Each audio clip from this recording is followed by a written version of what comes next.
नमस्कार दोस्तों, मैं अनिल यादव। एक बार फिर स्वागत है आपके अपने YouTube चैनल अनिल लॉजिक में।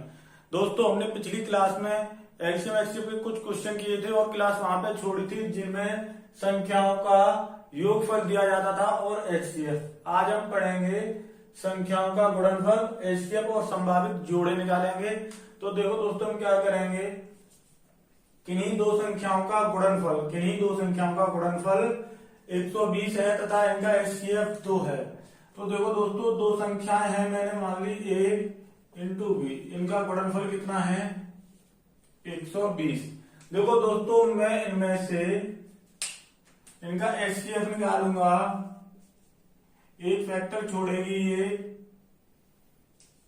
x इंटू इसका एचसीएफ कितना होगा 2 और इसका फैक्टर y बराबर 120।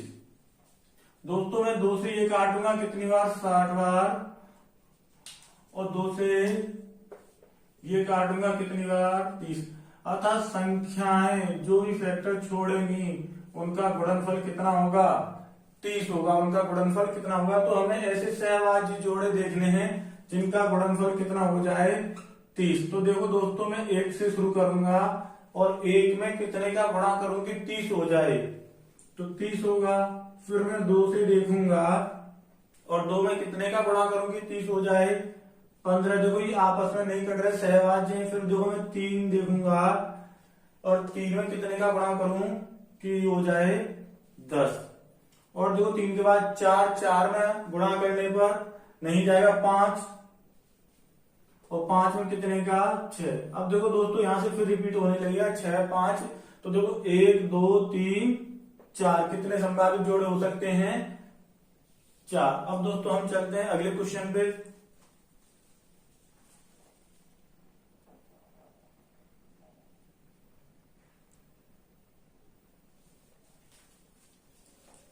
दोस्तों, हमारा सवाल नंबर 2 है, किन्हीं दो संख्याओं का योग 132 है तथा एलसीएम 360 है, तो वे संख्याएं क्या होंगी। तो देखो दोस्तों, हमें इसके लिए इनके एचसीएफ की और जरूरत पड़ेगी। अब यहाँ पे संख्याएं तो दे नहीं रखी जो हम एचसीएफ निकालेंगे, लेकिन हमने एक नोट शुरू में पढ़ा था, किन्हीं दो संख्याओं के योगफल, किन्हीं दो संख्याओं के योगफल, दोनों संख्याओं के योगफल कितना 132 और उनके एलसीएम कितना 360। इन दोनों का एचसीएफ ही इन दोनों का एचसीएफ ही क्या होगा संख्याओं का एचसीएफ। तो देखो इन दोनों का एचसीएफ कितना हो गया 12, और यही 12 उन दोनों संख्याओं का एचसीएफ हो जाएगा। तो देखो यहां से हम योगफल के संभावित जोड़े निकाल सकते हैं और यहाँ पे उन संख्याओं के गुणनफल के। तो देखो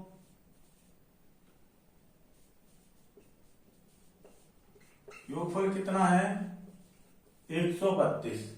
देखो एचसीएफ निकालने पर संख्या अपना अपना फैक्टर छोड़ देंगी। ये पहली संख्या ए छोड़ देगी, दूसरी बी, और ये कट जाएगा कितनी बार, यानी उन संख्याओं के योगफल का फैक्टर कितना निकला 12 से ये 11 बार चला गया। अब देखो एक फॉर्मूला और होता है, एलसीएम बराबर एचसीएफ इंटू संख्याओं के अदर फैक्टर। यहां पे देखो एलसीएम कितना दे रखा है 360, एचसीएफ हमने निकाल ही लिया 12, और वे संख्याएं कितने कितने फैक्टर छोड़ेंगी ए और बी। तो देखो संख्याओं के फैक्टरों का गुणनफल कितना होगा 12 किया 36। अब हमें संख्याओं के ऐसे फैक्टर देखने हैं जिनका योगफल 11 हो जाए और गुणनफल 30 हो जाए। तो देखो यहाँ पे योगफल कितना हो जाए 11, गुणनफल 30 के ऐसे फैक्टर करो कि योगफल कितना हो जाए 11। तो देखो 5 के 30, 5 और 6 11, और ये सहभाज्य जोड़े हैं। अब हमें संख्या निकालनी है। तो देखो एचसीएफ कितना निकाला हमने 12। अगर हमें ए निकालनी है तो ए का फैक्टर कितना है 5, और इसमें एचसीएफ का गुणा कर दो कितना आ गया 60। हमें निकालनी कौन सी है, बी संख्या। तो फैक्टर कितना है 6 और एचसीएफ हमने कितना निकाला 12, तो कितना आ गया 72। यानी पहली संख्या अगर 60 होगी तो दूसरी संख्या क्या होगी 72। तो हमारा कौन सा ऑप्शन सही है, सेकंड। अब हम चलते हैं सवाल नंबर 3 पे।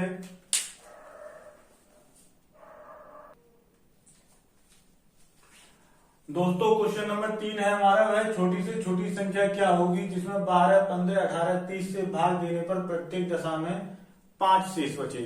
तो देखो हमें क्या चाहिए, सबसे छोटी संख्या वह निकालेंगे जिसमें इन सभी का भाग चला जाए। हम क्या करेंगे, सबसे पहले वह छोटी से छोटी संख्या निकालेंगे जिसमें 12, 15, 18 और 30 से भाग चला जाए।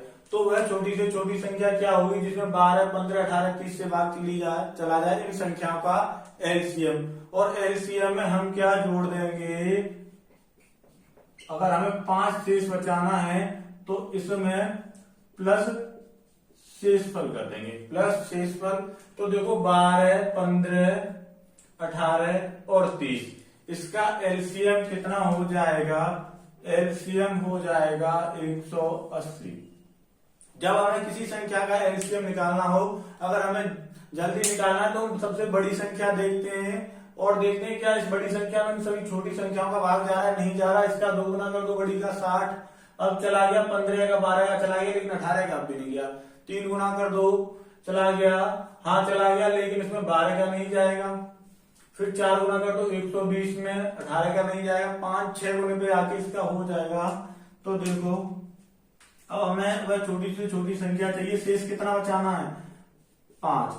तो वह संख्या क्या हो जाएगी 185। वह संख्या क्या हो जाएगी 185। हमें कुछ नहीं करना, जो संख्याएं दे रखी हैं उनका एलसीएम निकालना है। और एलसीएम वह संख्या होगी जिसमें इन सभी का पूरा पूरा भाग चला जाएगा। और हमें शेष कितना बचाना है 5। तो 5 अपनी तरफ से जोड़ देंगे तो 5 शेष बच जाएगा। तो वह छोटी से छोटी संख्या क्या हो जाएगी 185। अब हम चलते हैं क्वेश्चन नंबर 4 पे।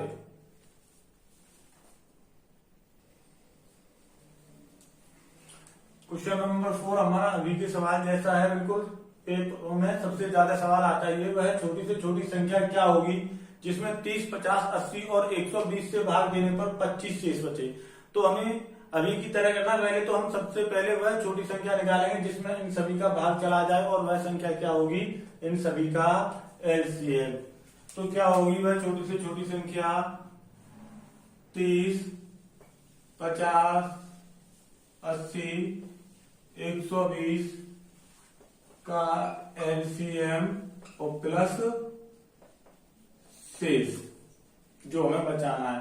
तो दो 30, 50, 80 और 120 का एलसीएम होगा 1200 और हमें शेषफल कितना बचाना है 25। तो शेषफल 25 जोड़ देंगे तो वह छोटी से छोटी संख्या क्या होगी जिसमें इन सभी संख्याओं से भाग देने पर 25 शेष बचे 1225। और चलते हैं क्वेश्चन नंबर 5 पे। एग्जाम में सबसे ज्यादा पूछा जाने वाला सवाल है लाइट और घड़ी की घंटी। दोनों को करने का तरीका एक ही है। तो दो एक चौराहे पर लगी ट्रैफिक लाइट क्रमशः 40 सेकंड, 60 सेकंड, 90 सेकंड तथा 120 सेकंड बाद जलती हैं। अगर ये लाइट्स 8 बजे एक साथ जली हो तो पुनः एक साथ कब जलेंगी। तो देखो कब कब जलेंगी 40 सेकंड, 60, 90 और 120 सेकंड। हमें क्या करना है इनका एलसीएम लेना है। इन सभी का एलसीएम कितना हो जाएगा 360। तो जो यूनिट यहां लगी है सेकंड वही यहां होगी सेकंड। अगर यहां मिनट लगी होती तो यहां मिनट होता। तो ये लाइट पुनः 360 सेकंड बाद जलेंगी। अब हम क्या करेंगे इसे मिनट बनाएंगे तो 60 का भाग दे देंगे तो कितनी मिनट आ जाएंगी 6 मिनट। अर्थात ये लाइट दोबारा 6 मिनट बाद पुनः जलेंगी। तो देखो कब जली थी 8 बजे जली थी। तो अब कब जलेंगी सुबह 8 बजे जली थी। अब कब जलेंगी इसमें 6 मिनट जोड़ दो 8 बजकर 6 मिनट पर। कब? 8:06 पर। कब? सुबह। अब चलते हैं आगे एक और क्वेश्चन पे।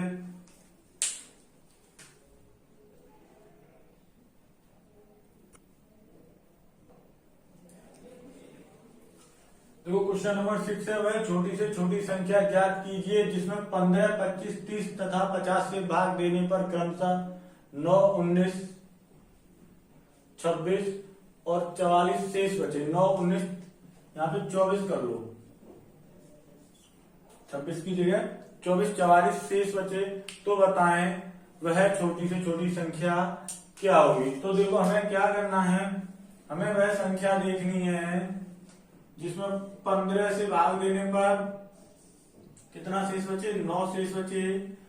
और 25 से भाग देने पर 19 शेष बचे। और 30 से भाग देने पर 24 शेष बचे। और 50 से भाग देने पर 44। तो देखो यहाँ पे कितने का अंतर? 6। और यहाँ पे 6, यहाँ पे 6 और यहाँ पे 6। तो इसका मतलब क्या हुआ कि सबसे पहले मैं 15, 25, 30 और 50 का एलसीएम निकाल के अगर उसमें से 6 घटा दूं तो वो संख्या 15 से भाग देने पर 9 शेष पर देगी, 25 से भाग देने पर 19 देगी, 30 से भाग देने पर 24 और 50 से भाग देने पर 44। तो देखो इनका एलसीएम क्या होगा? इनका एलसीएम होगा 150। और इस 150 में से क्या कम कर दूं मैं? अगर 6 कम कर दूं तो वो संख्या कितनी निकल आई? 144। तो 144 में 15 से भाग देने पर देखो 9 शेष पर बचेगा। और 25 से भाग देने पर 19 बचेगा। 30 से भाग देने पर 24 बचेगा। और 50 से भाग देने पर 44 बचेगा। तो वह छोटी से छोटी संख्या क्या होगी? 144। अब हम चलते हैं क्वेश्चन नंबर 7 पर।